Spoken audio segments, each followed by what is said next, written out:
मैं हूं भगवान जगन्नाथ। मैं वही हूं जो युगों युगों से पूरी नगरी में रथ पर सवार होकर चलता आ रहा हूं। पर आज मैं तुम्हें अपने रहस्य का वो सत्य बताने आया हूं जिसे केवल भाग्यशाली ही जान पाते हैं।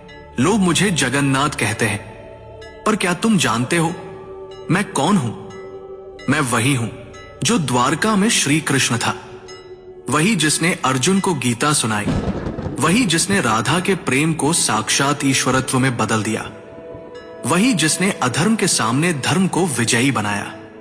जब द्वारका का अंत हुआ, मेरा पार्थिव शरीर समुद्र में प्रवाहित कर दिया गया, पर मेरा हृदय, मेरा चेतन तत्व नष्ट नहीं हुआ।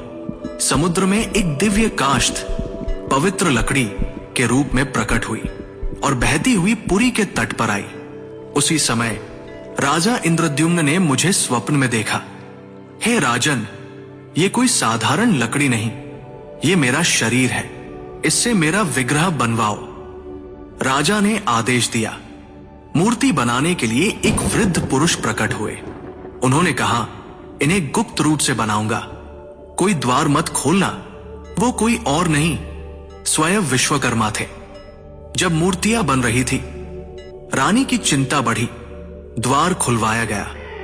मूर्तियां अधूरी थी।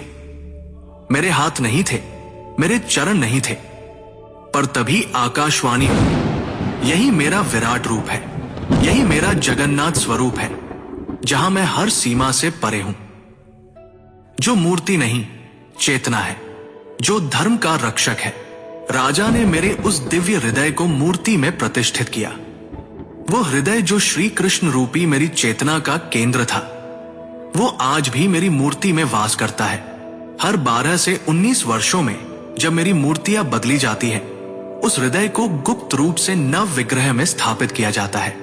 कोई उसे देख नहीं सकता, कोई उसका वर्णन नहीं कर सकता, क्योंकि वो हृदय भौतिक नहीं, दिव्य है। मैं वही हूं जो कृष्ण है, विष्णु है और फिर भी सबसे परे है। मेरी आंखें गोल हैं क्योंकि मैं हर दिशा में देखता हूं। जब मैं अपने भाई बलभद्र और बहन सुभद्रा के साथ रथ पर सवार होता हूं, तो वो यात्रा कोई उत्सव नहीं, वो क्षण है जब मैं मंदिर से निकलकर भक्तों के हृदय तक पहुंचता हूं।